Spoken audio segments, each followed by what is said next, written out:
नमो नमः. मागच्या वेळेला मी सांगितलं तुम्हाला, तसं वेगळ्या वेगळ्या विषयांवर आपण बोलणार आहोत एकमेकांशी. आजचा माझा विषय अगदीच वेगळा आहे आणि तो आहे महाभारत आणि मराठी. म्हणजे महाभारत संस्कृतमध्ये आहे हे मला माहितीच आहे. पण तरीसुद्धा महाभारताचा मराठीवर काय परिणाम झाला, आपल्या भाषेवर, त्याच्याबद्दल आज मला काही 4 गमती गोष्टी सांगायच्या आहेत. एक तर मी म्हटलं तसं, मी मागच्याच वेळेला तुम्हाला ह्याचं सूतोवाच करून ठेवलं होतं, की मी फक्त संस्कृतमधलं बोलणार नाहीये.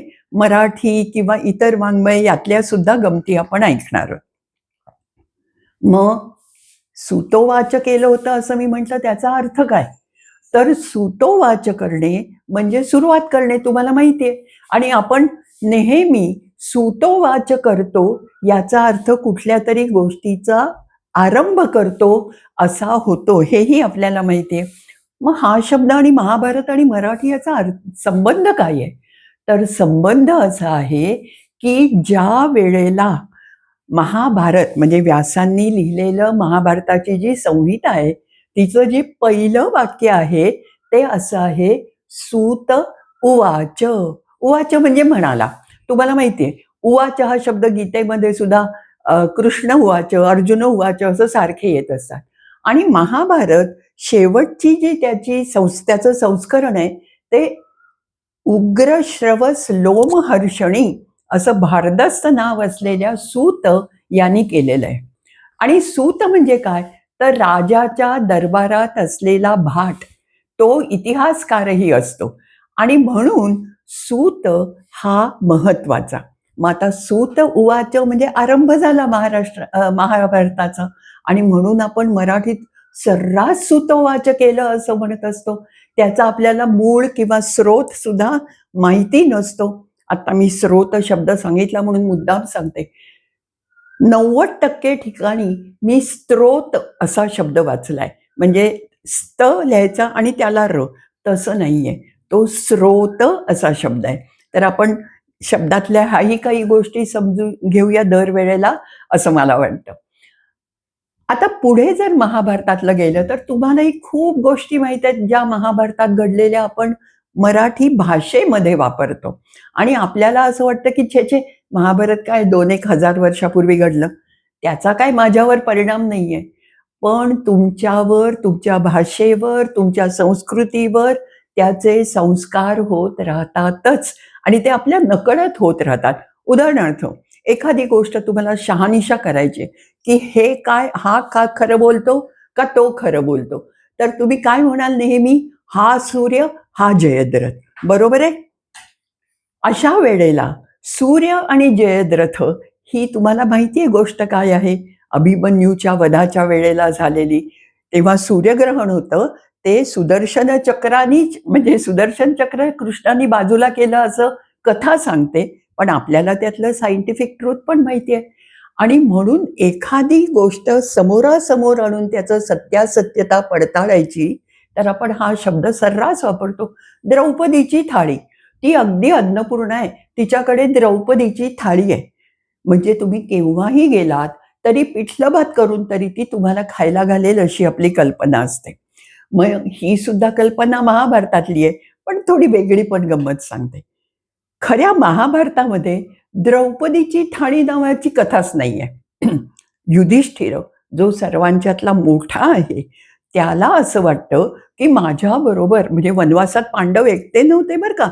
राम, लक्ष्मण, सीता जसे एकटे होते तसे नव्हते. त्यांच्याबरोबर दूत होते, पुरोहित होते, ब्राह्मण होते, त्यांचे सेवक होते, अश्व वगैरे होते म्हणजे रथ होते, त्या अर्थी सारथी पण होते. अशा वेळेला एवढ्या सगळ्यांना धनधान्य कुठून पुरणार?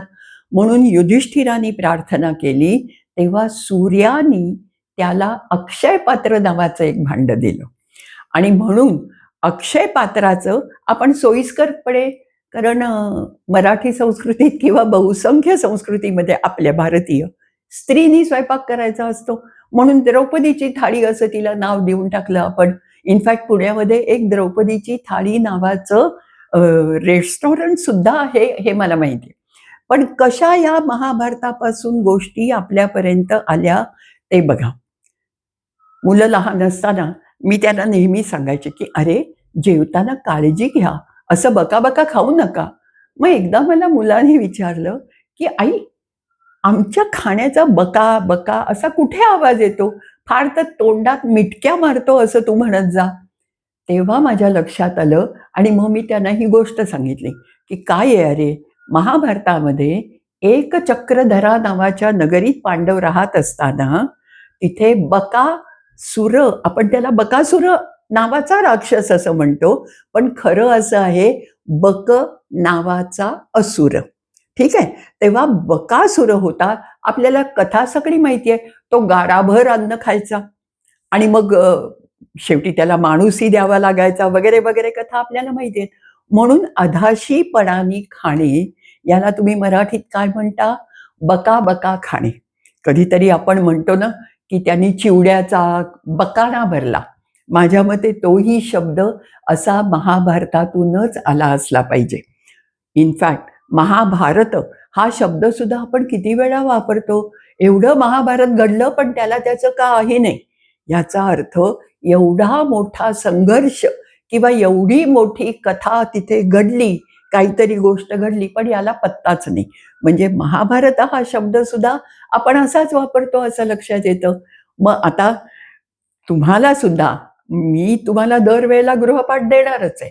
ह्यावेळचा गृहपाठ असा आहे, बाय द वे गृहपाठ म्हणजे होमवर्क बरं का. हल्लीच्या खूप लोकांना गृहपाठ हा शब्द ते विसरून गेलेत. आमच्या शाळेत आम्ही वर्गपाठ आणि गृहपाठ अशा 2 वह्या वेगळ्या असायच्या.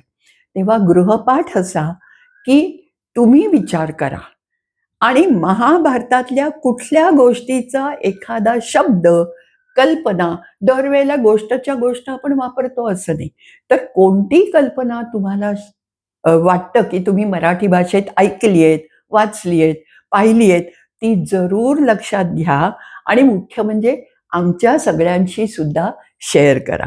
म्हणजे आता मला मुख्य असं सांगायचंय, की महाभारताचा परिणाम आपल्यावर 2-2 हजार वर्ष टिकून आहे, हे लक्षात घ्या.